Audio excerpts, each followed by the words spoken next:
We reserve a few minutes on Sunday morning to talk about trends, to talk about news that seems to be in line with what the Bible predicts about the end times.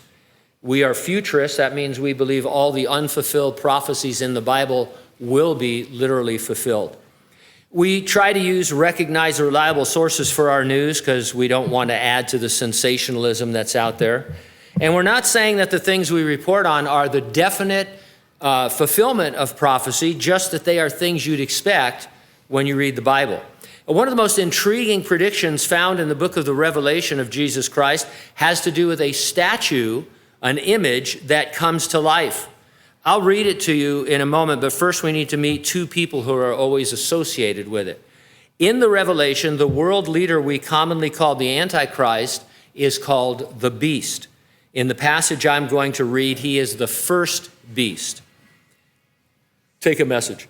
The Antichrist has an associate who is a false prophet capable of doing signs and wonders, and he is the second beast.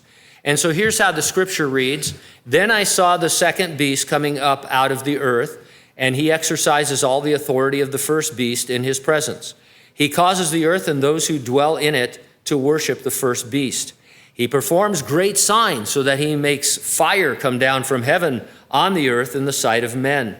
And he deceives those who dwell on the earth by those signs which he was granted to do in the sight of the beast, telling those who dwell on the earth to make an image to the beast. He was granted power to give breath to the image of the beast, that the image of the beast should both speak and cause as many as would not worship the image of the beast to be killed. Now, until very recently, futurists had almost no idea what this image might be, or how it could be given breath, or how it kills anyone who won't worship it. Today, it's not so difficult to see that this could be a form of artificial intelligence. In fact, all the things that are suggested here, AI can already do. Who would worship it, though? Well, I know someone, and so do you. The title of a recent article was, Oprah says we should honor and have a reverence towards artificial intelligence in her new special. Here's some quotes from an article I read about that. New Age guru Oprah has found another deity worthy of reverence. I don't think we should be scared. I think we should be disciplined, and we should honor it and have a reverence for what is to come and a respect. She's talking about artificial intelligence. She wants us as humanity to honor and revere an algorithm as if it's something we didn't create, as if it's an entity outside of humanity.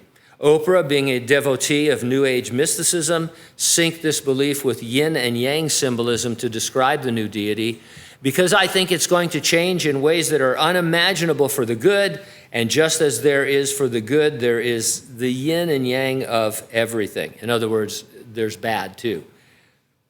Guests included OpenAI CEO Sam Altman, tech influencer Marquise Brownlee, and current FBI Director Christopher Wray. I watched the program. I think it's a series because it said it was season 1, episode 1 on Netflix. Interesting, you take a look at it if you want.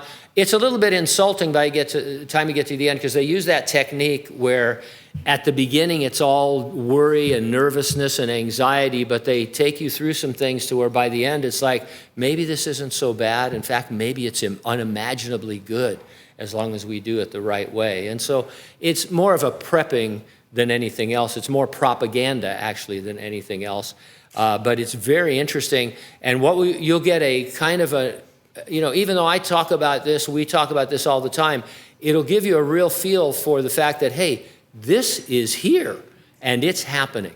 And so they talk about ChatGPT and how intelligent your computer is, and how in the not too distant future, that intelligence is going to be put into robots and literally it'll be like a science fiction thing where you will have your own robot at home to do anything that you want her or him to do. And it's going to be really weird.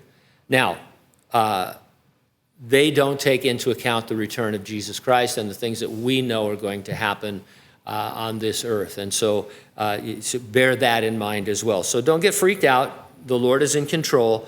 But who would have thought this just a few years ago? When we were thinking, well, what do you mean the image of the beast that's alive, and has and can do these various things, and it can do them right now.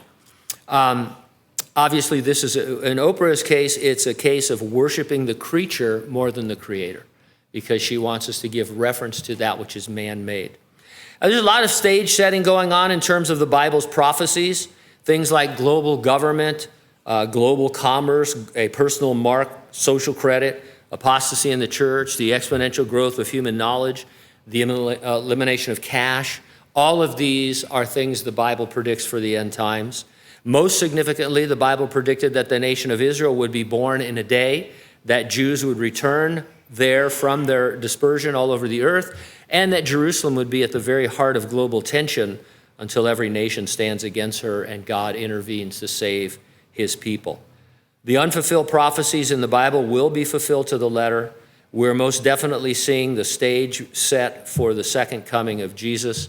Jesus promised to resurrect and rapture his church. He said, in fact, that he promised he would do it before his second coming and before that time of great tribulation that is coming upon the whole earth.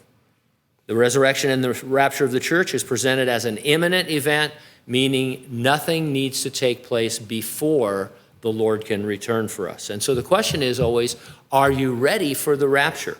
If not, get ready, stay ready, keep looking up, because ready or not, Jesus is coming.